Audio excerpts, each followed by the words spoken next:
በጌታችን በመድኃኒታችን በኢየሱስ ክርስቶስ ስም ሰላም ጸጋ ፍቅር አንድነት በያላችሁበት ይሁንላችሁ እያልኩ መልካሙን ሁሉ እየተመኘሁ የእግዚአብሔር ቤተሰቦች እንደምን አላችሁ እንደምን ሰነበታችሁ?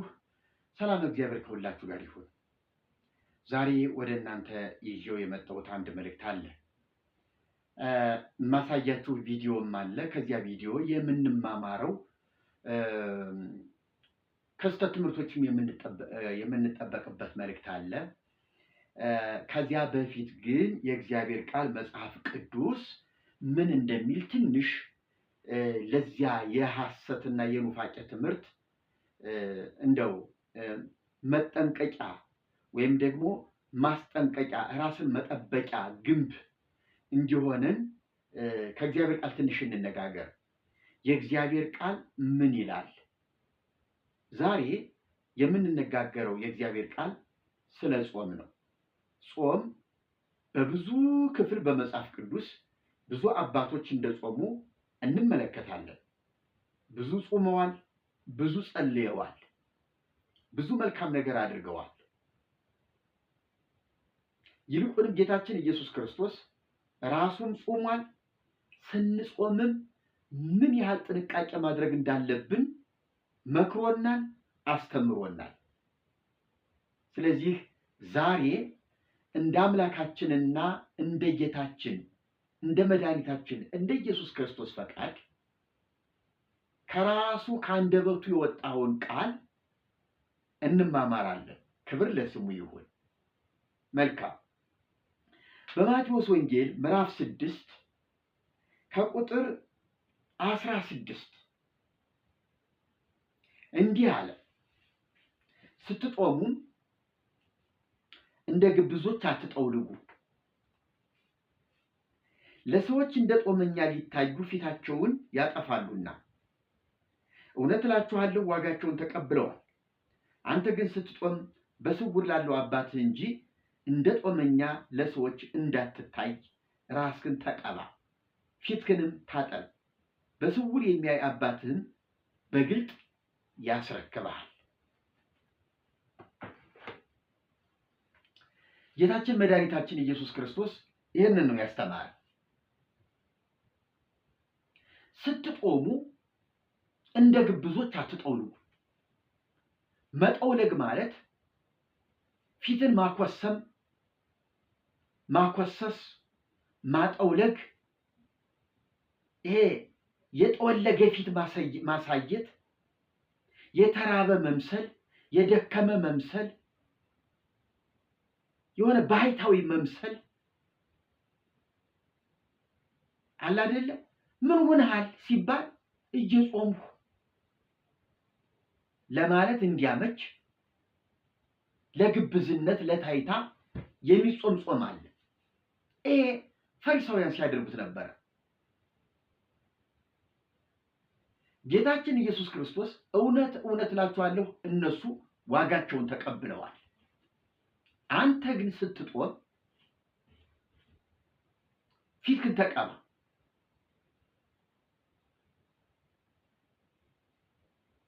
ፊትህን አታጠውልግ፣ ፊትህ የወዛ ይሁን። ሰዎች መጾምህን ማወቅ የለባቸውም። እንደምትጦምም አታውራ። ካወራህ ዋጋህን ተቀብለሃል። ስለዚህ ከእግዚአብሔር ምንም ነገር አትጠብቅ። ያንተ ጉዳይ እዚሁ አልቋል። በስውር ጾም። በስውር ስትጾም በስውር ያየህ አባትህ በግልጥ ይከፍልሃል። ስለዚህ ጾምን ስትጦም በእንዲህ አይነት ሁኔታ መጦም አለብህ ነው የሚለው ጌታችን። በሌላ በኩል መጽሐፍ ቅዱስ አንድ የሚያሳየን የጾም ደግሞ ስርዓት አለ። የጉባኤ ጾም ወይም ደግሞ የአዋጅ ጾም። ለምሳሌ በመጽሐፍ አስቴር በቤቷ ስትጸልይ አይሁድ ሁሉ ባሉበት እንዲጾሙና እንዲጸልዩ የጾም አዋጅ እንዲያውጁ በመናገሯ አይሁድ ሁሉ በስደት የነበረው አይሁድ ከሃማ ጦር ለመዳን ጾም ጸሎት ታውጆ ተጾሟል። ይሄ የአዋጅ ጾም ነው። ምህላ ያለበት እግዚኦታ ያለበት የአንድነት ጾም ነው። ይሄ ታይታ ምናምን የሚባል ነገር የለውም። የነነዌ ሰዎች አይታችሁ ከሆነ የአዋጅ ጾም ነው፣ የግለሰብ ጾም አይደለም። ለሁሉም እያንዳንዱ አንድ አይነት ጾም፣ አንድ አይነት አመጋገብ እንዲኖረው የታወጀ አዋጅ ነው። በእስራኤልም በሕጉ የተሰጣቸው የጾም አዋጅ፣ የጾም ስርዓት አለ። ጌታችን እዚህ ላይ ያዘዘው በግል ለሚጾም ጾም ነው። አይሁድ በየዓመቱ የሚጾሙት ጾም ነበረ። በየዓመቱ የሚያከብሩት በዓል ነበረ። በየዓመቱ የሚያደርጉት ልዩ ልዩ ስርዓት ነበረ።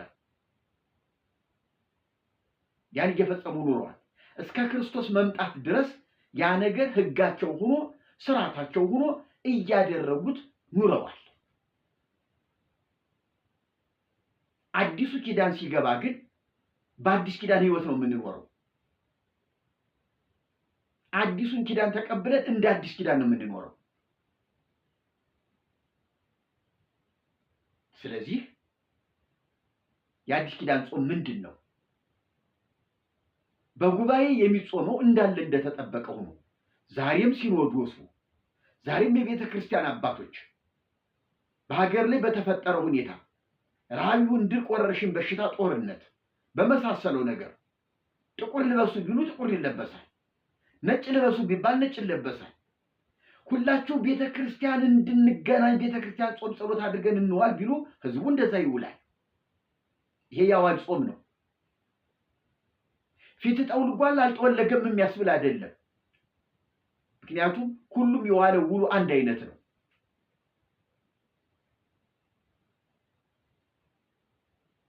አሁን ይውላችሁ ጌታችን ኢየሱስ ክርስቶስ በግላችን ለምናደርገው ጾም የባከነ ጾም እንዳንጾም፣ ከምድር የሆነ ጾም እንዳንጾም መክሮናል፣ አስተምሮናል።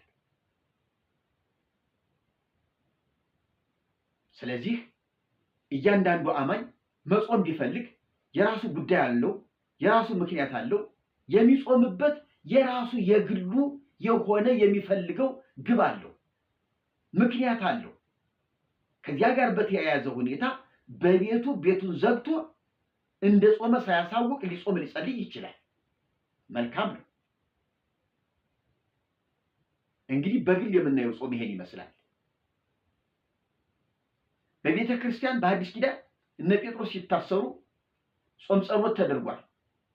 በቤተ ክርስቲያን አጥብቆ ይጸለይ ነበር ተብሏል። ጳውሎስ የቃሉ ደጅ እንዲከፈትለት ስለኔ አብዝታችሁ ጸልዩ ብሎ ብዙ ጸሎት እንዲደረግለት ጠይቋል። ያ የጉባኤ ጸሎት ነው። በግል ለምትጸልየው ጸሎት ከሆነ ግን ቤትህን መዝጋት፣ በስውር ላለው አባት መጸለይ እንዳለብህ በዚሁ በማቴዎስ ወንጌል ምዕራፍ 6 ስለ ጾምም ስለ ጸሎትም ስለ ምጽዋትም ተዘርዝሮ ተነግሯል። እንግዲህ መጽሐፍ ቅዱስ በጉባኤና በግል ስለሚደረግ ነገር ይሄን አስተምሮናል። ይሄንን ሲያስተምረን ግን የሆነ ጾም በየዓመቱ እንድንጾም አላስተማረንም። እስቲ ቪዲዮውን አይተን ከቪዲዮ የምንማማረው ነገር ይኖራል። ቪዲዮውን አይተን እንመለስ እስቲ። ኦርቶዶክስ ኮርጃ ነው የምትጾመው። አብይ ጾም ኦርቶዶክስ ቤተክርስቲያን ኮርጃ ነው የምትጾመው። ጾመ ሐዋርያትንም ትጾማለች። ይሄም ኮርጃ ነው የምትጾመው። ጾመ ፍልሰታም ራሱ ኮርጃ ነው። እንደገና ዓርብ ረቡዕ ደግሞ ከምን ጋር ይያዛል? ከድነት ጋር ይያዛል። ጾመ ድነት ተብሎ መተርጎሙ በራሱ በጣም የተሳሳተና ፈር የለቀቀ ዓላማ የለሽ መሆኑን የሚያሳይ ነው። ገሃድ የሚባለው ደግሞ ተለዋጭ ነው። ረቡዕ ለመብላት እንደ ልብ፣ ማክሰኞ የግድ መጾም አለበት ማለት ነው። ኢትዮጵያውያን የሚጾሙት ጾም ዓላማ የለሽ ጾም። ዙረው የሚሄዱት ከየቱ ጋር ነው? መጽሐፍ ቅዱስ ጋር ይሄዳሉ፣ ነቢያት ጋር ይሄዳሉ፣ እነ ሙሴ ጋር ይሄዳሉ፣ ኢየሱስ ጋር ይሄዳሉ፣ እነ ዳዊት ጋር ይሄዳሉ። እዛ ጋር ይሄዳል። ግን እነሱ ሲጾሙ ዓላማ ነበራቸው። እና ታዲያኛ ከመጽሐፍ ቅዱስ ውጪ ሌላ ከየት መመሪያ ሄደን ነው ልንጾም የምንችለው? አዎ ስንጾም መጽሐፍ ቅዱስ ነው ሪፈር የምናደርገው። ኦርቶዶክስ የታላችሁ እግዚአብሔር ይመስገን በጣም ደህና ነኝ። እነኚህ የተሐድሶ አንጃዎች ናቸው። እነሱ ደግሞ ጾም አያስፈልግም፣ ጸሎት አያስፈልግም፣ ስግደት አያስፈልግም፣ ምጽዋት አያስፈልግም ብለው ከቤተክርስቲያን ወጥተው ነገር ግን ቤተክርስቲያን የሚሳደቡ የሚወጠቡጡ ቤተክርስቲያን እንጀራቸው የሆኑላቸው ሰዎች ናቸው። እነኚህን ሰዎች ደግሞ ዲያቆን ሄኖክ ኃይሌ እንዴት እንደገለጻቸውና ከቤተ ክርስቲያን ምን ፈልገው እንደወጡ ለምን እንደወጡ በደንብ አድርጎ ያስተማረበት ትምህርት አለ ከነሱ ማስረጃ ጭምር ማለት ነው። እሱን ቀጥሎ አሰማቸዋለሁ። እንደተለመደው አካውንቱን ፎሎ ቪዲዮ ደግሞ እጅግ አብስታችሁ ሼር፣ ኮፒ ሊንክ፣ ሪፖስት ዱኤክ ፌቨሪት እንታው በእግዚአብሔር ስም ጠይቃቸዋለሁ። ቪዲዮን አሰማቸዋለሁ። ነገር ግን የትም መንቀሳቀስ አይቻልም። ኦርቶዶክስ ቤተክርስቲያን ጾም ሰልችቷቸው፣ ጸሎት ሰልችቷቸው፣ ቅዳሴው ማህሌቱ ሰዓታቱ በዛ ብለው እንዲልበሽ እንዲያትልበስ እንደዚህ ብላ እንዲያትብላ መባል ታክቷቸው ለምን ዘና ብዬ አልኖርም ብለው ይወጡ ሰዎች አሉ አሉ። በጾም ይወጣሉ። በጾም ምክንያት እንደነዚህ አንድ ሰሞን ተሐድሶ የሚባሉ ሰዎች ተሰሙ ነበር አይደል? እነኚህ ናቸው ተቋም የነበረ ተሐድሶ ማለት ምንም ማለት ነው። ኦርቶዶክስ ነኝ ብሎ ድርቅ የሚል ጴንጤ ማለት ነው ስናብራራው እና እነዚህ ሰዎች መግለጫ ሲያወጡ አንዱ ቤተክርስቲያኗን የተቹት ጾም በስቷል፣ ሰማ ጾም በስቷል፣ መቀነስ አለበት። ጉደኞች ጾም በስቷል። የሐዋርያት ጾም መጾም ያለበት 12 ቀን ነው። ስንት ቀን? 12። ለምን 12 ስለሆኑ ተራቀው ሞተዋል አይደል? በጣም ጥሩ። ሐዋርያት 12 ስለሆኑ ስንት ቀን ይጾማሉ? 12። የነነዌ ጾም ስንት ቀን ነው የሚጾመው? የነነዌ ህዝብ ስንት ነው? ብዙ ነው። በጣም ያስቃል። እና ጾም ታክቶት የሚወጣ ሰው አለ፣ ውስጥም ሆኖ የሚያጉረመርም አለ። የጾም ነገር በዛ ነው። እንደምታውቁት በእኛ ቤተክርስቲያን ከዓመቱ ከግማሽ በላይ እንጾማለን። ወደ 8 ወር እንጾማለን። ምናልባት 8 ወር ስል እንደዚህ ሰዎች ገለውና እንደኔ ያልደመርኩትም ነበር እንዳትሉ እና ጾምን ቁጥሩ ብዙ ነው። እሱ ላይ ክርክር የላትም ቤተክርስቲያን። ግን ጾምን የስጋ ረሃብ ነው። እስቲ ጾም በሉ። ጾም የስጋ ረሃብ፣ የነፍስ ጥጋብ። ስለዚህ ቤተክርስቲያን ያበዛችው ረሃብ ሳይሆን ምንድነው? ጥጋብ ነው። ይህችን ቤተክርስቲያን ስለሰጠን ስሙ የተመሰገነ። ብናለቃቀስ ብንንፈራፈር ታጾመናለች። ፈርታን ነው እንጂ ምዕመናን እድሜ ልክ ብንጾም ደስ ይላል። ምክንያቱም አሁን አንድ ሰው ይላል ቅዱስ ዮሐንስ አፈወርቅ፣ አንድ ሰው አንድ ቤት ውስጥ ተቆልፎብህ ለጥቂት ለአንድ ሳምንት ሳትበላ ሳትጠጣ ቆይና ስትወጣ ትልቅ ህንፃ ይሰጣል ቢባል ይስማማል አይስማማም? ይስማማል። ኧረ እንኳን ህንፃ ኮንዶሚኒየም ይሰጣል ቢባል ይስማማል አይስማማም? ይስማማል። አንጀቱ እስኪጣበቅ ድረስ ምን ይላል? ይጾማል። ምን እያሰበ? ህንፃውን እያሰበ። ህንፃው መንግስተ ሰማያት ለመውረስ ሰው እድሜውን ሙሉ ባይበላ ያዋጣዋል? ያዋጣው? ኧረ ያዋጣዋል። ያዋጣው። ግን ቤተክርስቲያን እድሜ ልክ ጾሙ ብትለን እንደምናምጥ ስለምታውቅ እያረሳሳች አሁን ተፈታ ልክ ህፃን ልጅ እችን ጉረስና የመጨረሻ ትላለች አይደል? እንዲህ እንደው ይችን ቤተክርስቲያን ስለሰጠን ስሙ የተመሰገነ ነው። እንደሰማችሁ ነው። እነኚህ ሰዎች ያው ታድሶ የሚባሉት ባይዘው ዲያቆን ሄኖክ ኃይሌ ያብራራው ታድሶ የሚባሉት ጾም የሚጾሙት ኦርቶዶክሳውያን ኮረጀው ነው ያሉት ነው። የኮረጅ ደግሞ ከየት ነው አሉ? ከመጽሐፍ ቅዱስ ነው አሉ። ታዲያኛ ከመጽሐፍ ቅዱስ ውጪ በምን እንመራ? እነርሱ እኮ መጽሐፍ ቅዱስ አያስፈልገንም ብለው ቤተክርስቲያን አዋል መጽሐፍት አያስፈልግንም ብለው ቤተክርስቲያን አያስፈልግም ብለው ወጥተው ግን ደግሞ ቤተክርስቲያን የሚተቹ ሰዎች ናቸው። ከወጣ አይመለከትም። በቃ የራስን አቋም ይዘህ መሄድ ብቻ ነው። ስተትን እንዳለ ይዘህ በራስ መሄድ ነው እንጂ ቤተክርስቲያን የመተቸት አቅምም ሆነ ጉልበቱ፣ ዕውቀቱ፣ ኃይሉም የላችሁም። ከቪዲዮ እንደሰማችሁት መጀመሪያ መርጌታ መላክ ከተሐድሶ ወገን የሆነ የኛ ጓደኛ የቤተ ክርስቲያን ሊቅ የተማረ የቅኔ መምህር የዜማ ባለሙያ ቤተ ክርስቲያን በደንብ አድርጋ ያስተማረችው ከጓደኞቹ ጋር በቡድን ካስተላለፈው መልእክት ተቀንጭቦ የቀረበ መልእክት ነው። ያንን ቆርጠው አምጥተው ነው መልስ እንሰጣለን ብለው የሰማይ የምድሩን የቀባጠሩበት። እኔ ሶስተኛ ወገን ነኝ። መጀመሪያ መርጌታ መላክ የተናገረው አለ፣ ትክክል ነው። ለሱ መልስ ብለው የተናገሩ ሰዎች አሉ። እኔ ደግሞ መልስ ነው እየሰጠው ያለሁት። አሁን ኦርቶዶክስ ቤተክርስቲያን የምትጾማቸው 7ቱ አጽዋማት ኮፒ ናቸው። ከመጽሐፍ ቅዱስ ነገሌ ጾመዋል፣ እኛም ያንን እንጹም። እነንትና ያንን ጾመዋል፣ እኛም ያንን እንጹም። የራሷ እኮ የኔ የምትለው የራሷ ብዙ ችግር ያለባት ቤተክርስቲያን ናት። ስለ ራሷ ጾም አታውቅም። እድሜ ልኳን የነነዌ ጾም ነው እየጾመች ያለችው። እድሜ ልኳን ሐዋርያት ትንሣኤዋን እንይ ብለው ፍልሰታ ጾም ጾሙ ብላ ተረከች። እሷ ያንን ጾም ትጾማለች፣ ግን አንድም ቀን ማርያምን አይታት አታውቅም። አንድም ቀን እንደው በአዋልድ መጻሕፍት እኮ ስንመለከት ሐዋርያት የልጇን ትንሣኤ ሳናይ የእሷን ትንሣኤ ሳናይ አሉና ጾም ጸሎት ያዙ። ፍልሰታ ጾም ነሐሴ 1 ገቡ። ነሐሴ 14 ጌታችን ኢየሱስ ክርስቶስ አስከሬኗን አምጥቶ ሰጣቸው፣ ቀበሯት። እሺ ፍልሰታ ጾም 14 ቀን ጾመው ጸልየው ማርያም ተገለጠችላቸው፣ አዩአት። እናንተ ይህን ያህል ዘመን ስትጾሙ 2000 ዓመት በሉት፣ ይህን ያህል ጊዜ ስትጾሙ አንድም ቀን ማርያም ተገልጣላችሁ አታውቅም። ለምን? የተሳሳተ ጾም ነው እየጾማችሁ ያላችሁት። የነነዌን ጾም ዕድሜ ልካችሁን ትጾማላችሁ። አንድም ቀን ግን የኢትዮጵያ መቅሰፍት በርዶ አያውቅም። በቁጣ ላይ ቁጣ፣ በመቅሰፍት ላይ መቅሰፍት፣ በጦርነት ላይ ጦርነት፣ በረሃብ ላይ ረሃብ፣ በስደት ላይ ስደት ነው ያለ ነው። አንድም ቀን የእናንተ ጾምና ጸሎት መፍትሄ አግኝቶ አያውቅም። እኛ የሐዋርያትን የመጽሐፍ ቅዱስን የነቢያትን ትላላችሁ። ኮፒ ነው። አሁንም እያንዳንዱ ነቢይ፣ እያንዳንዱ ሐዋርያ፣ እያንዳንዱ የመጽሐፍ ቅዱስ ሰው የጾመው በምን ምክንያት እንደሆነ እዚያው ላይ ይዩት። በራሱ ጉዳይ በወቅታዊ ጉዳይ ነው የጾመው። እናንተ ወቅታዊ ጉዳይ የሚባል አይገባችሁም። ይሄ ዲያቆን ሄኖክ ኃይሌን ያቀረበው ይሄ የቲቶር ሰው ስሙ ማን እንደሆነ አልተገለጠም። ይሄው ምስሉ። ይሄ ሰው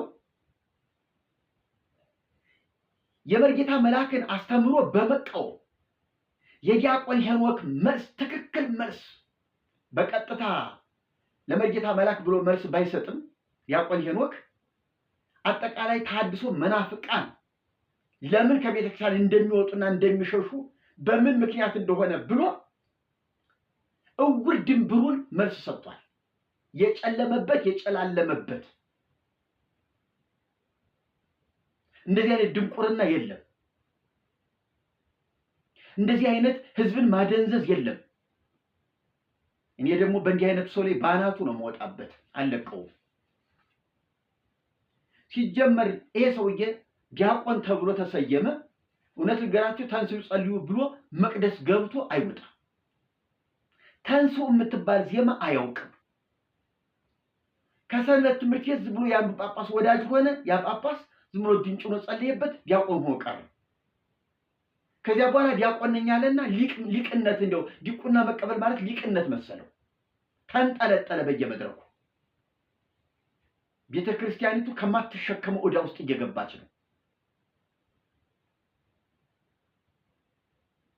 ይህን ዲያቆን ሄኖክን ጋብዘህ ያቀረብክ ሰውዬ ከዚህ በፊትም በሌላ የኑፋቄ ትምህርት ውስጥ አግኝቻለሁ። ስርዓት ያዝ፣ አትደናቆር። ዲያቆን ኃይሌ ሊቅ ከመሰለህ ይኸው የኔም አድራሻ እዚሁ ይቀመጥልሃል። ደውለህ ከዲያቆን ሄኖክ ጋር አገናኘኝ። መደበቂያ ጓዳ ነው። ከእናቱ ወደ እንዲገባ ነው የማደርገው። እንደገና ከእናቱ ወደ እንዲገባ ስለ ጾም በዚሁ ባስተማረው ትምህርት በጾም ጉዳይ ላይ እንነጋገር። በቀጥታ በዩቲዩብ ወይ በቲክቶክ በቀጥታ እንነጋገር። ሁለታችሁም ከጓዳ ካልጋ ስር ነው የምትደበቁት፣ እርግጠኛ ነኝ።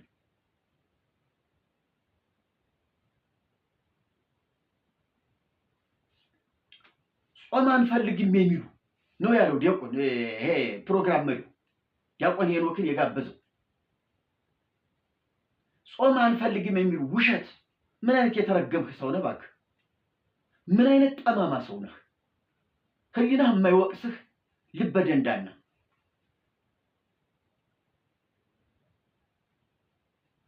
አላልንም። ረሃቡም ያለ ከኛ፣ ጾም ጸሎቱም ያለ ከኛ። ደግሞ በትክክል በኢየሱስ ስም መጽሐፍ ቅዱስ እንደሚለው የምታደርጉትን ሁሉ በስሜ ጸልዩ አብ ያደርገዋል። የምትለምኑትን ሁሉ በስሜ ለምኑ አብ ያደርገዋል። አጋንንትን በስሜ ያውጡ፣ ሙታንን በስሜ፣ ድውያንን በስሜ፣ የምታደርጉትን ሁሉ በስሜ አድርጉት። ሐዋርያው ቅዱስ ጳውሎስ ማናቸውን ነገር የምታደርጉትን ሁሉ በኢየሱስ ክርስቶስ ስም አድርጉት። የወንጌል መልእክት ይሄ ነው።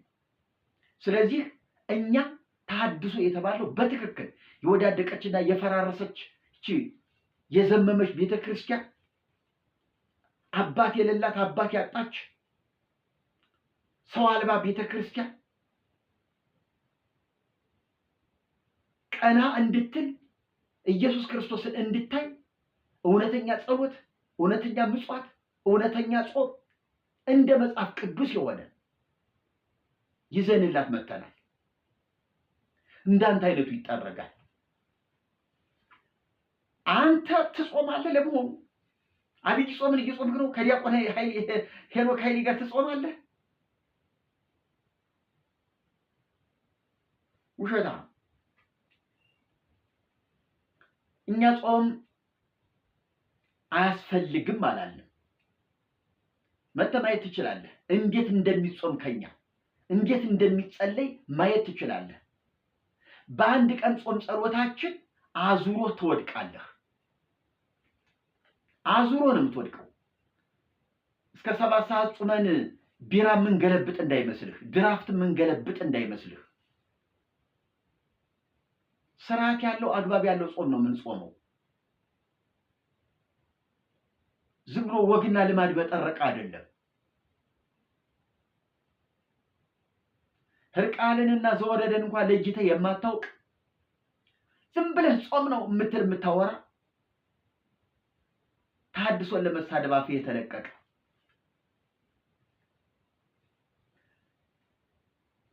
አንተ ያደነከው ያንተ መምህር ዲያቆን ሄኖክ ያለውን በዝርዝር መልከትልህ። ጾም ሰልችቷቸው ቅዳሴው ሰዓታቱ በዛ ብለው ጾም ሰልችቷቸው ሰዓታቱ ቅዳሴው በዛ ብለው ይህን ልበስ ይህን አትልበስ፣ ይህን ብላ ይህን አትብላ መባል ሰልችቷቸው ለምን ዘና ብዬ አልኖርም ብለው የወጡን የተባለው ዲያቆን ሄኖክ ኃይሌ፣ ዲያቆኑ፣ ሊቀ ሊቃውንቱ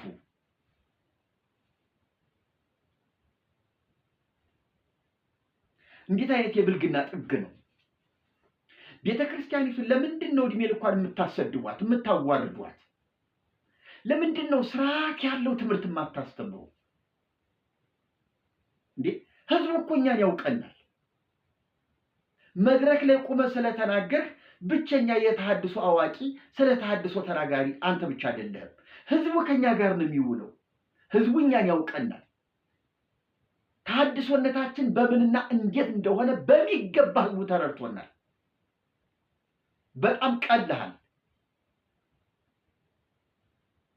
ህዝቡን እኮ ድንጋይ አሻንጉሊት ነው ያደረግከው እኮ እንደፈለገ የምትናገረው እንደፈለገ የምታወራለት። ይልቅስ አንተ በህዝቡ ዘንድ ምን አይነት ቅሌታ ሆነ እንደተገኘ አንተ አልተረዳኸው።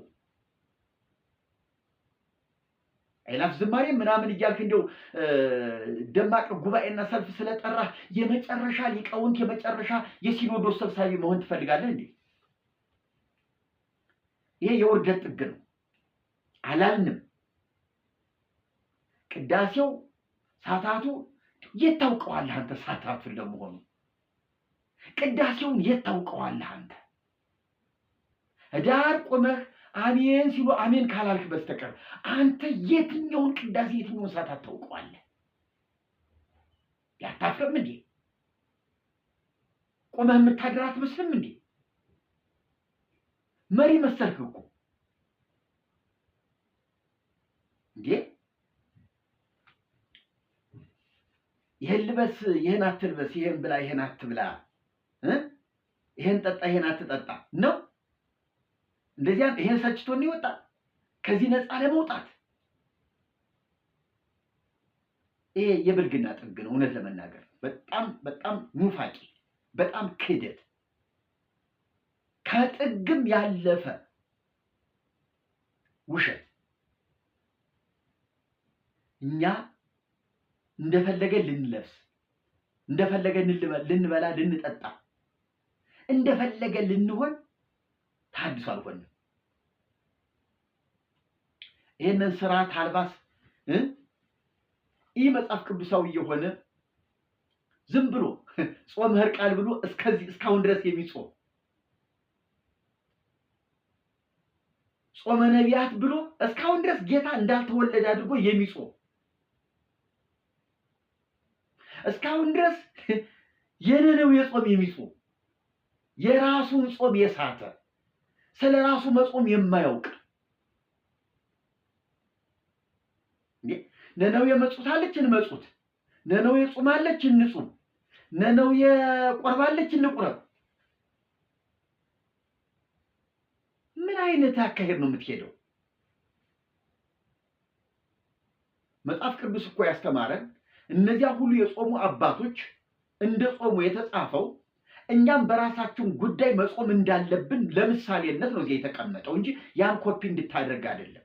ጌታችን ኢየሱስ ክርስቶስ ስለ ጸሎት አስተምረን በተባለ ጊዜ እነዚያ ሲጸልዩ እንደዚህ ይጸልያሉ፣ እናንተ ግን ስትጸልዩ እንደነሱ አትሁኑ፣ በከንቱ አትድገሙ ነው የሚለው። አትድገሙ፣ ይሄ መደጋገም፣ አንድ ነገር ከዚያ ኮፒ አድርጎ እዚህ መድገም፣ ከዚያ ሰምቶ ከዚህ መድገም፣ ከዚያ አምጥቶ እዚህ መቀላወጥ።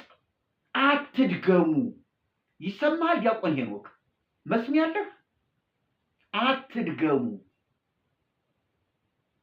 በቃ ዛሬ ኢትዮጵያ ዛሬ 2018 ላይ በወቅታዊ ጉዳይ ላይ ከጾመች በ2019 ደግሞ በሌላ ወቅታዊ ጉዳይ ላይ ነው እንጂ መጾም ያለባት። 2018 የጾምኩትን ልድገመው ካለች ደንቆሮ ናት። ደንቆሮ ታሪክን ወደኋላ እያጠነጠነች የምትደግም የጊዜው እውነት የሚያመልጣት ከእግዚአብሔር ጋር ስትተላለፍ የምትኖር። ስለዚህ ጌታ ምን አለ? እናንተ ስትጸልዩ እንደዚህ ጸልዩ። ይሄንን ጸልዩ እንኳን አላለ። ይሄንን ጸልዩ አላላቸው። እንደዚህ ሳምፕል የሰጣቸው ምሳሌ። ይሄንን ጸልዩ አይደለም። ይሄንን ካለማ ይሄንኑ ድገሙት እያለ ነው። አትድገሙ ብሏል። ድግግሞሽ እንዳይሆን አትድገሙ ብሏል። ስለዚህ እንደዚህ ጸልዩ ማለት ይሄንን በሚመስል ሁኔታ እናንተ ደግሞ የራሳችሁን ጸልዩ ነው። እንደዚህ ማለት አንድ ባለሙያ የሆነ ቁም ሳጥን እንበለው መደርደሪያ ሰርቶ በሉ እናንተም እንደዚህ ስሩ ካለ ይሄንን ስሩ ማለት አይደለም። ይሄንንማ ራሱ ሰርቶታል። እንደዚህ ስሩ ካለ ግን ይሄው እንጨቱ ማቴሪያሉ ምናምኑ አለ፣ እሱንን እንደዚህ አድርጋችሁ ስሩ ማለት ነው። አንድ የግንባታ ባለሙያ አንድ ግንብ ሰርቶ እያሳየ ከቆየ በኋላ በሉ እናንተ ደግሞ እንደዚህ ሰርታችሁ አሳዩኝ ይላል እንጂ ይሄንን አፈሳችሁ ስሩት አላለ። አይገባህም? መስሚያለህ?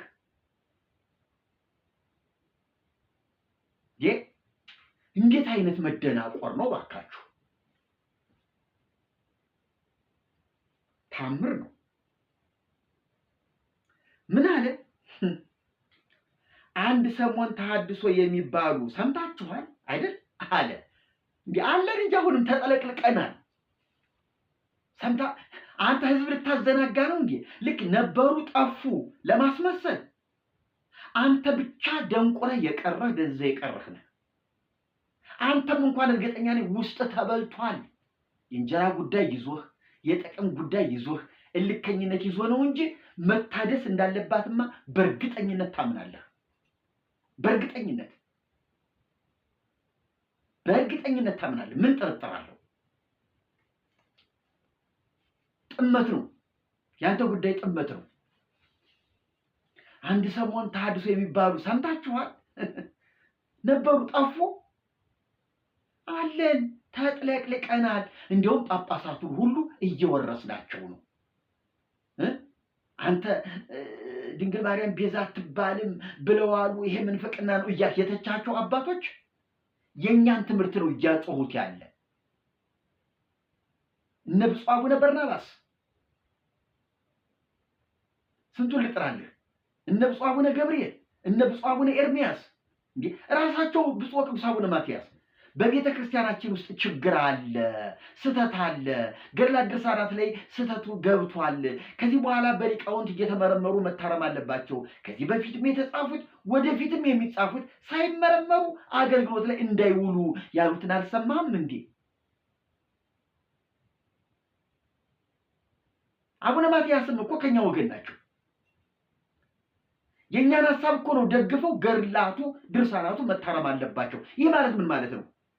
እንደዚህ አይነት ድሪቶ ጾም ማለት ነው። ገድላቱ የሚያወሩት የሚያናፍሱት ያ ደንቆሮ ፍትሐ ነገሥት ጭልም ያለበት የተረገመ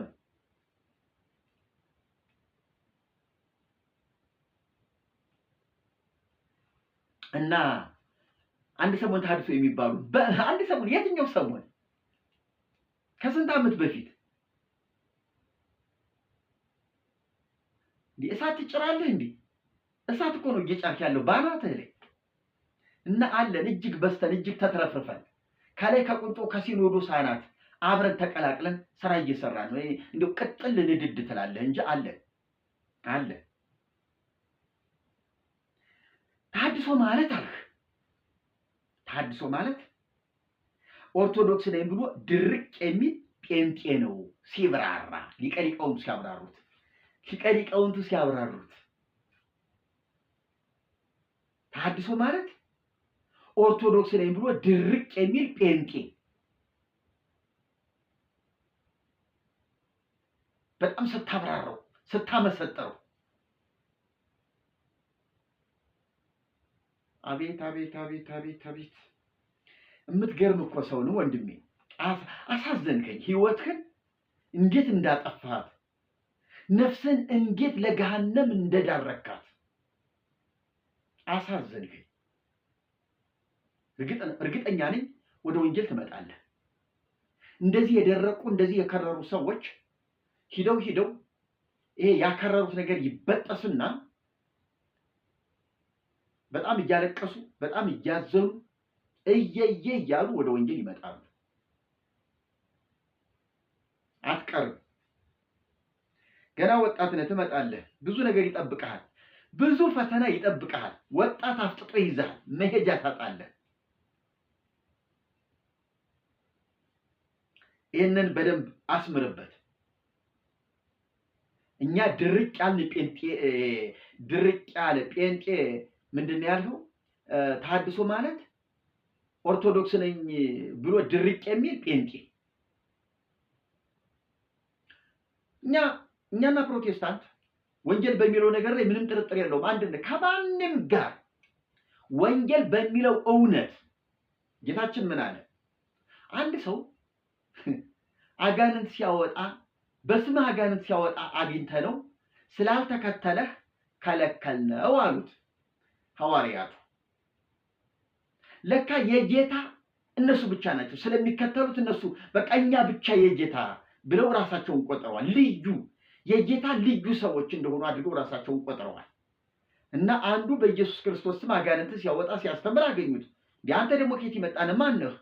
ከኛ ወገን አይደለም፣ ጌታን እየተከተልክ አይደለም። በል ይሄን ስራ አቁም፣ ይሄን አገልግሎት አቁም አሉት። እንግዲህ ሰውየው ታዟቸው ሊሆን ይችላል። እሺ እናንተ ካላችሁ እሺ ብሏቸው ሊሆን ይችላል። ወይም ደግሞ እንደተሳሳቱ አውቆ እልፍ ሲሉለት አገልግሎቱን ጀምሮ ሊሆን ይችላል።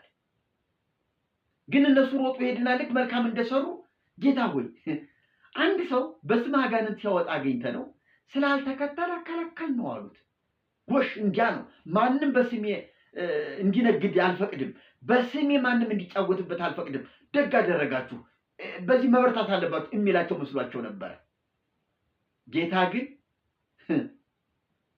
በእኔ ስም አምኖ ፈጥኖ የሚክደኝ የለምና አትከልክሉት፣ የማይቃወምን ከኛ ጋር ነው፣ የማይቃወምን ከኛ ጋር ነው ያላቸው። አሁንም እኔ እልሃለሁ ሄኖክ በወንጌል አንድ የሆነ በክርስቶስ አንድ የሆነ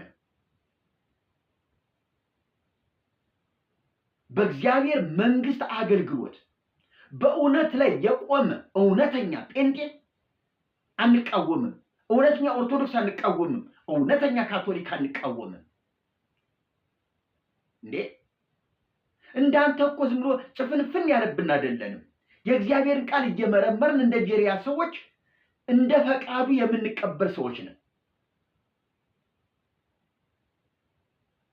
አንተ አላህ አይደል እንዴ ቅዱስ ሰይጣን ብለህ ለሰይጣን ቤተክርስቲያን ሰርተህ ለሰይጣን ጽላት ቀርጸህ አባ መጥቆራ ቅዱስ መጥቆራ ቃል ኪዳን የተቀበሉ የሚያድኑ የሚያማልዱ የምትል አንተ ያጋንንት ማይበርተኛ አላህ አይደል እንዴ?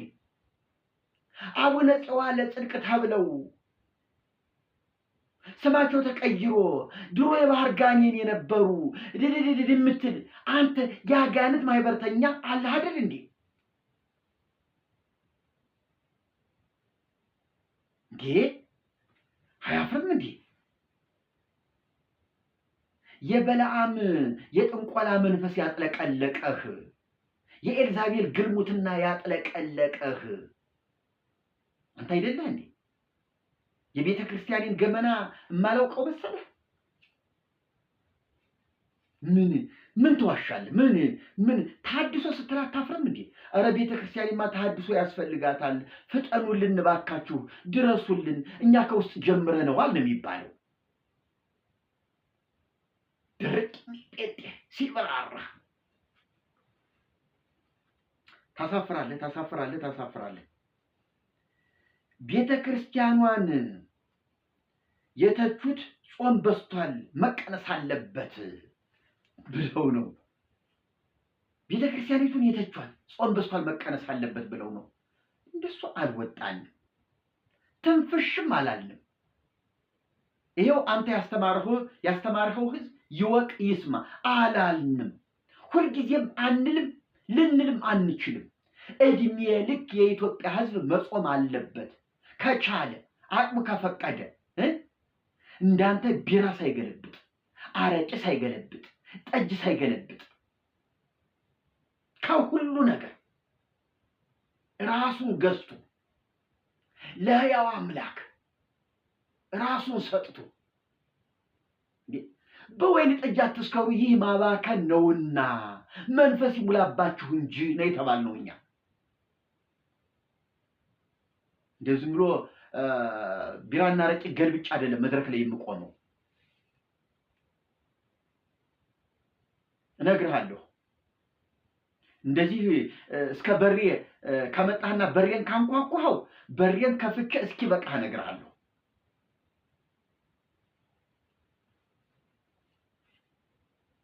እኛ ቤተክርስቲያኒቱን ጾም በስቷል ብለን አልተቸንም። እንደ እግዚአብሔር ቃል የሆነ በረከት የሚገኝበት መልስ የሚገኝበት ሕያው እግዚአብሔር ለሀገራችን ለምድሪቱ መልካም ነገርን በረከትን የሚሰጥበትን ጾም እንጹም። ከእግዚአብሔር ጋር የምንገናኝበትን የጾም አዋጅ እናውጅ። ነነዌ የራሷን የጾም አዋጅ አውጃ ከእግዚአብሔር ጋር ታረቀች፣ ሰላም ሆነላት፣ መቅሰፍቱ አለፋት።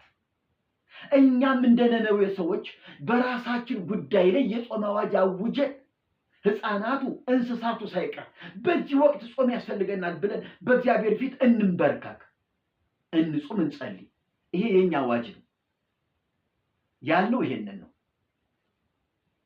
እና አትቀላምድ። የሐዋርያት ጾም መጾም ያለበት 12 ቀን ነው። እግዚኦ አንተ ምን አይነት ሰው ነህ? እንዲሁ ህሊናህ አይከስህም? እስቲ በመረጃ አቅርብ። እስቲ ይሄ ሲባል አይቻለሁ ሰምቻለሁ ካል የሰማኸውን እስቲ በቪዲዮ አቅርበው። እኛ ጾመ ሐዋርያት ጭራሽ ጾምም አላልንም፣ ቀንም አልወሰንም። መጾም የለበትም ነው። እኛ የራሳችንን ጾም እንጹም። ሐዋርያት ጾመው መልስ ካገኙ እኛ ጾመን ለምንድን ነው መልስ የማናገኘው? እኛም የራሳችንን ጾም እንጹም። በራሳችን አጀንዳ በራሳችን ጉዳይ እንጹም ያለው ይሄንን ነው። የምን 12 ቀን የምን 1 ወር የምን ምናምን እንኳን 12 ቀን 3 ቀንም እኛ አንፈልገው። ለመሆኑ ሐዋርያት ጾሙ የምትለው ጾመ ሐዋርያት እስቲ መጽሐፍ ቅዱስ ላይ አውጣና ሳየኝ። ጾመ ፍልሰታን ሐዋርያት ጾሙ ተብሏል። እስቲ አምጣው እስቲ። መቼም ሐዋርያት በነበሩበት ጊዜ ነው መጽሐፍ ቅዱስ ሲጻፍ የነበረው አይደል? አዲስ ኪዳን ሲጻፍ የነበረው በእነሱ እጅ ነው። እስቲ ስለ ጾሙት የጻፉትን አስቀምጥ እስቲ። ስለ ብዙ ነገር ተወያይተዋል። የሐዋርያት ሥራ ምዕራፍ 15ን ስለሚበላ ስለማይበላ ስለመገረዝ ስለምናም ብዙ ነገር ተነጋግረው ወስነዋል። እስቲ ስለ ጾም የወሰኑት ካለ አሳየኝ እስቲ። ለነገሩ አንተ ከመጽሐፍ ቅዱስ ጋር አይደለህም፣ አትተዋወቅ። ይችን ቤተክርስቲያን የሰጠን እግዚአብሔር የተመሰገነ ይሁን አለ። ኦርቶዶክስ ቤተክርስቲያንን ስለሰጠህ እግዚአብሔርን አመስግነሃል። እኔ ደግሞ በጣም አዝናለሁ። እግዚአብሔርም አልሰጠንም። እኛ ፈጠርነው። እኛ ኦርቶዶክስ ብለን በድብድብ በመለያየት በመወጋገዝ ስም አወጣን። ከቅባት ከጸጋ ከካራ ለመለየት ኦርቶዶክስ አልና ይሄ ተዋህዶ አልና ስማችን ቀየር። ኦርቶዶክስ ብለን ከቄዶን ራሳችንን ለየ። በመወጋገዝና በጥላቻ እግዚአብሔር ኦርቶዶክስ አያውቅም። እግዚአብሔር ካቶሊክ አያውቅም። እግዚአብሔር ማንንም አያውቅም። እግዚአብሔር በልጁ በኢየሱስ ክርስቶስ የተመሰረተች አንዲት ክብርት ቤተክርስቲያንን ያለ ነውርና ያለ ነቀፋ የሆነች በደሙ የተዋጀች የእግዚአብሔር ቤተክርስቲያን የተባለች እግዚአብሔር የሚያውቃት እሷን ነው። በገዛ ደሙ የዋጃች የእግዚአብሔር ቤተክርስቲያን የሐዋርያት ሥራ ምዕራፍ 28 ላይ ኦርቶዶክስ የሚል እግዚአብሔር አልሰጠህም። ተዋህዶ የሚል እግዚአብሔር አልሰጠህም። እግዚአብሔር የሰጠን እግዚአብሔር የተመሰገነ ይሁን። አትነግድ እንዴ! ዝም ብለህ ትዘባርቃለህ እንዴ? ብቃቱ ካለህ በዚሁ በተነጋገርነው ጉዳይ ላይ እውነቴን ልንገርህ፣ እንዲሁ ደፋር ጀግና ከሆነ እኔ አደንቅሃለሁ። እንነጋገር። ከፊቴ መቆም ባትችልም በዩቲዩብ በቲክቶክ እስቲ ሞክር እስቲ። ምንም ከማያውቅ ህዝብ ፊት እያወቀም እየታዘበህ ዝም ከሚል ጨዋ ህዝብ ፊት ቁመህ እንደፈለገ የምትደነፋበት መድረክ አይሆንም ይሄ መድረክ። አይ እኔ መጽሐፍ ቅዱስ ሳልጠቅስ ታምረ ማርያምን ጠቅሼ አሸንፍሃለሁ። አንተ በታምረ ማርያም አሸንፍሃለሁ። በምታመልከው በምትተሻሸው ቁመህ ነጠላ ለብሰህ እንደዚህ ብለህ እንዲህ እያልክ በምትሰማው ታምረ ማርያም አሸንፍሃለሁ። ታምረ ማርያምን አስተምሬ አንተን ወንጀላዊ ያደርግሃለሁ። ወንጀል ጠቅሼ አይደለም፣ እርግጠኛ ነኝ። ታምረ ማርያምን ጠቅሼ ታምረ ማርያምን ገላልጬ አንተን ወንጀላዊ ያደርግሃለሁ። እርቃንህን ነው ማስቀርህ።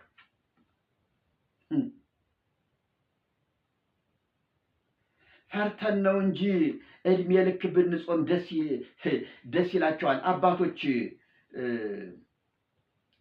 እንደው ፈርተውን ነው አባቶች ፈርተውን ነው እንጂ እድሜ ልክ ብንጾም ደስ ይላቸዋል።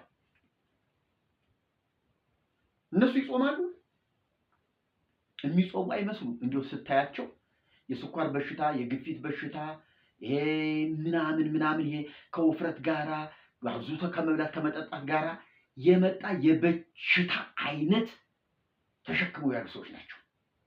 መተንፈስ ያቃታቸው፣ ሳምባቸው እንደው ተወጥሮ ያለባቸው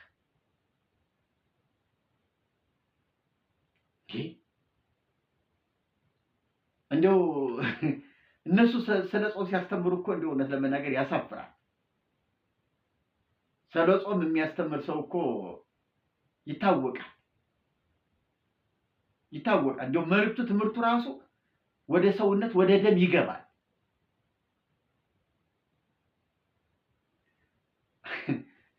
ጽላት እየሰረቀ ስለ ጽላት የሚሰብክ እየጠነቆለ ጠንቋይን የሚያወግዝ እየበላ ጾሙ የሚል። ለዚህ እኮ ነው ቤተክርስቲያኒቱ ብዝብዝ ድክም ያለችው፣ ተደበላልቁባት ነው። ህዝቡማ ሁን ያሉትን ይሆናል፣ አድርግ ያሉትን ያደርጋል፣ ይታዘዛል። ህዝቡ ቅዱስ ነው፣ ምስኪን ህዝብ ነው። እና አዎ ህዝቡ ሲጾማል፣ መሪዎቹ ላይ ነው አደገው። መንግስተ ሰማያት ለመውረስ እድሜ ልኩን ቢጾም ያዋጣዋል ብለሃል። እድሜ ልኩን ቢጾም መንግስተ ሰማያት ለመግባት። የመንግስተ ሰማያት መግቢያ የሰው ስራ ነው እንዴ? ሰው እድሜ ልኩን ጾሞ መንግስተ ሰማያት የመግባት ብቃት አለው? እድሜ ልኩን ጸልዮ መንግስተ ሰማያት የመግባት አቅም አለው? በበረሃ የወደቁ ቀኑንም 12 ሰዓት ጠዋት 3 ሰዓት፣ 6 ሰዓት፣ 9 ሰዓት፣ ከምሽቱ 12 ሰዓት፣ እንደገና ከሌሊቱ 3 ሰዓት፣ ከሌሊቱ 6 ሰዓት፣ ከሌሊቱ 9 ሰዓት እየተነሱ ስንትና ስንት የሚጸልዩ ባይታውያን በራእይ ወደቁ። አባ ጸድቀዋል ብለህ ብትላቸው እኮ በምን ስራዬ ይሉሃል። ትትና ነው አይደለም፣ ስለማያጸድቃቸው። የሚያድነው የክርስቶስ ደም ነው ወንድሜ። በአንተ ጾም ጸሎት መንግስተ ሰማያት አትገባ። አንተ እኮ አንድ ቀንም ተናግራል፣ ሰምቻለሁ። ዲያብሎስ ነፍሳችሁ ወጥታ ወደ ሰማይ ወደ መንግስተ ሰማያት እየሄደች ድነሃል ቢላችሁ አልዳንኩም በሉት። አንድ እግራችሁ ገነት እዚያ ውስጥ ገብታ አንድ እግራችሁ ከደጅ ሆኖ ድነሃል ብትባሉ አልዳንኩም በሉ የምትል ደፋር ሰው ነህ። ይሄን ያህል በራስ በክርስቶስ የማትተማመን በእኔ የሚያምን የዘላለም ሕይወት አለው ብሎ ባወጀው በጌታ የማትታመን ምስኪን ሰው ነህ እኮ አንተ። እንዲህ ማንም እንዳይመካ በስራ አይጸድቅም፣ በጾሙ አይጸድቅም፣ በጸሎቱ አይጸድቅም፣ በምጽዋቱ አይጸድቅም። ማንም እንዳይመካ በጸጋው ግን ድናችኋል። ስለዚህ ትምክህት ቀርቷል። የምንጸድቀው በስራ ህግ ነው ወይስ በእምነት ህግ? ጳውሎስ ሮሜ 3 ላይ በእምነት ህግ ነው ወይስ በስራ ህግ? አይ የስራ ህግማ ቀርቷል፣ በእምነት ህግ ነው። እግዚአብሔር ዓለሙን ለማጽደቅ ኢየሱስ ክርስቶስን ሰጥቷል። ስለዚህ በእርሱ በማመን የዘላለም ሕይወት ይገኛል ነው የሚለው ጳውሎስ። የኃጢአታችን ማስተስሪያ አድርጎ አቆመው። በህግና በነቢያት የተመሰከረለት ያለ ህግ ተገልጧል ነው ያለው። በጾም ጽድቅ እንደሚገኝ ትሰብካለህ እንዴ? ምን አይነት ኑፋቄ ነው? ይኸውልህ አንተን የሚያወግዝ አባት የለም። ምክንያቱም ሁሉም ካንተ በታች ነው። እንደፈለገ በመድረኩ የምትፋንነው አባት ስለሌለው ከየት አመጣሁ የሚል ስለሌለ ግድ የለም። አሁን እኔ መጥቼብሃለሁ። አንተ በዚህ ጨረስክና ካንተ ቀጥሎ ያንተን መልእክት ቆርጦ ያስገባው ሰው ያንተን ሐሳብ ሲደመድም ምን አለ? ስለኛ ስለ ተሐድሶዎቹ ከየት እንደመጣ ሲናገር የሉሲፈር አገልጋዮች ናቸው አለ። ይሄ ሰውዬ ማለት ነው። የሉሲፈር አገልጋዮች ናቸው። እንዴት ሊሆን ይችላል? ሰው በኢየሱስ ክርስቶስ አምኖ ከእግዚአብሔር ተወልዶ ኢየሱስ ክርስቶስን ካልካደ በስተቀር አይ በኢየሱስ ክርስቶስ ዕውቀት ከዓለም ርኩሰት ካመለጥን በኋላ ያ የመዳን ሕይወት ዕውቀት ካጣጥመን ከቀመስን በኋላ ክደን እንደገና እንዳንተ ካረንቋ ውስጥ ካልገባን በስተቀር ከእግዚአብሔር የተወለደ ኢየሱስ ክርስቶስን ያመነ የሉሲፈር ልጅ ሊሆን አይችልም። የእግዚአብሔር ልጆች ሌላ፣ የዲያብሎስ ልጆች ሌላ። የእግዚአብሔር ልጆችና የዲያብሎስ ልጆች እኮ በዚህ ተገልጠዋል አለ ዮሐንስ። አይ በአንዱ በእግዚአብሔር ልጅ ማመን ከእግዚአብሔር መወለድ ነው። ልጁ ያለው ሕይወት አለው ነው የሚለው። እንዴት የሉሲፈር ልጅ ይሆናል? ይልቅ አንተ ኢየሱስ ክርስቶስ የሌለህ በኢየሱስ ክርስቶስ የማታምን ባዶህን ያለህ አንተ ነህ ሉሲፈር የሚጫወትብህ። ሌጊዮን ያለብህ የሰፈረብህ አንተ ነህ። ይልቅስ ይሄ ሌጊዮን እንዲራገፍልህ በኢየሱስ ክርስቶስ እመን። ያኔ ሌጊዮኑ ሁሉ ወደ አሳማዎች ይሰፍርና ወደ ባህር ገብቶ ይሰጥማል። አንተ ከጌታ እግር ስር ልብ ተመልሶልህ ልብስህን ለብሰህ ትገኛለህ። ነፃ ውጣ፣ ነፃ ውጣ በኢየሱስ ክርስቶስ ስም። እግዚአብሔር ይፈውሳችሁ። አንተንም ሄኖክንም እግዚአብሔር ይፈውሳችሁ። እግዚአብሔር ይድረስላችሁ። ክብር ለአምላካችን ለእግዚአብሔር ይሁን። የተወደዳችሁ ወገኖች እንደነዚህ አይነት የኑፋቄ ትምህርቶችን እየተከታተል ለእናንተ ስለምናደርስ ይህን ፕሮግራም ግን ለብዙዎች እንዲዳረስ በተለይ ለነዚህ መናፍቃን መልእክቱ እንዲደርሳቸው ወደ ቤተ ክርስቲያኒቱ ሸርና ኮፒ ሊንክ በማድረግ እንድትተባበሩኝ በጌታ ስም እለምናችኋለሁ። ክብር ለአምላካችን ለእግዚአብሔር ይሁን። ሰላም ሁኑልኝ።